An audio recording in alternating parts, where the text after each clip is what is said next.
WhatsApp guys একটা new video. তো যেখান থেকে আমার ভিডিওটি দেখছেন আশা করি আপনারা অনেক ভালো আছেন, সুস্থ আছেন। আজকে আমি কথা বলবো যারা আপনারা বাংলাদেশ থেকে কাম না শিখে অর্থাৎ ট্রেনিং সেন্টারে কাম শিখে আপনারা জয়েন আসবেন তাদের কি অবস্থা হবে। যারা বাংলাদেশ থেকে ট্রেনিং সেন্টারে কাম শিখে আসবেন যে কোনো জিনিস সেটা বোঝেন যে একটা প্র্যাকটিক্যালভাবে আপনি জিনিসটা কন্টিনিউ করছেন, আর একটা হুট করে আপনি হালকা পাতলা কোনো কেউ কি যথেষ্ট একটা আইডিয়া দিচ্ছে সেই আইডিয়ার উপরে বেসিস করে করবেন, তাহলে জিনিসটা কতটা হার্ড হবে।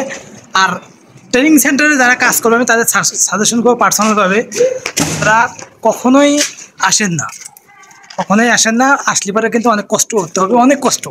কারণ যদি পুরো কাজ না জানেন ভাই এই দেশে কিন্তু আপনি একেবারে এমন একটা চাপে দেবে। বাংলাদেশে আমি প্রতিটি ভিডিও বলি, অনেকেই বলি যে ভাই বাংলাদেশে থেকে এদেশে অনেক চাপ বেশি। তারপরে আপনারা বলেন যে ভাই যদি ট্রেনিং সেন্টারতে যারা কাজ দেয় তাদেরকে ফেরত দেয় কিনা। ভাই ফেরত দেয় না, কিন্তু আপনার 6 মাস আপনার যে কষ্ট যাবে, যে মানসিক টেনশন যাবে, এটা আপনি কখনোই কল্পনা করতে পারবেন না। আপনার 6 মাসে প্রচণ্ড প্যারা থাকবে। 6 মাসে আপনার মনে চাবে কেউ বাংলাদেশ থেকে টাকা নিয়ে ব্যাক করে আবার বাংলাদেশ চলে যায়। হ্যাঁ, প্রথম 6 মাসটা এই কষ্ট হবে।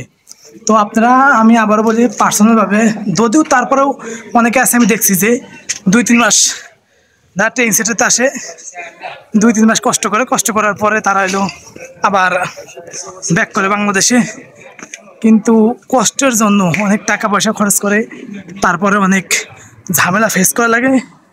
এই জন্যই সবাই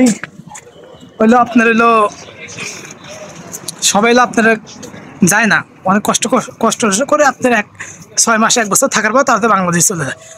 আর আমাদের যারা ট্রেনিং সেন্টার আসে তারা কিন্তু পারে না। আর বাইরেও কাজ করলে কিন্তু আপনি পুরো কাজ কমপ্লিট করতে হবে, পুরো কাজ। আপনি অল্প সীমিত কোনো কাজ জানবেন, কাজ জানার পরে আপনারা চলে যাবেন, এটা কিন্তু কখনোই হবে না। আপনার কাজ পুরো কমপ্লিট করতে হবে। কমপ্লিট করার পরে চলো, তো পুরা কাজ কমপ্লিট করার পরে তারপরে না মুশকিল নেই। তো আপনারা পুরো কাজ কমপ্লিট করার পরে আমি এখন এক জায়গায় দাঁত খেতে যাচ্ছি, সেটা আমি জরানি। তো জরানি বাড়িতে এখানে হয়তো ক্যামেরা এলাও না, যদি ক্যামেরা এলাও থাকতো আমি তাহলে ক্যামেরা ট্যামেরা করে আপনাদেরকে জানাই দিতাম। আপনার ভিডিওটি আবারও ভালো লাগতে অবশ্যই লাইক কমেন্ট করবেন, আমার চ্যানেলটি সাবস্ক্রাইব করবেন, আর চ্যানেলটি পাশে থাকবেন। আর আমি প্রত্যেকটি ভিডিওটি একটা করে আপনারা যদি পারফেক্ট অপারেটর হন, বাংলাদেশে গার্মেন্টসে কাজ করার যথেষ্ট অভিজ্ঞতা থাকে, তাহলেই আপনারা আসেন। না হলে আপনার হালকা পাতলা কাম করে কখনো আসেন না ভাই, তাহলে কিন্তু অনেক কষ্ট করতে হবে, প্রচন্ড কষ্ট করতে হবে, প্রচন্ড। এদেশে কাম করলে দাম আছে, নাহলে দাম নেই। কাম না শিখলে পরে আপনি সবাই কেমন ব্যবহার করবে, ব্যবহার শুনে আপনি কান্না করতে হবে। আর গার্মেন্টসের প্যাটারও অনেক বেশি। তো আমি বলি যে একটা বাসে আমাদের ইনভাইট করছে, তো আমরা এখন আর ভিডিওটি কন্টিনিউ করতে পারবো না, কারণ এখানে বাসা ভিতরে ভিডিও নট এলাও।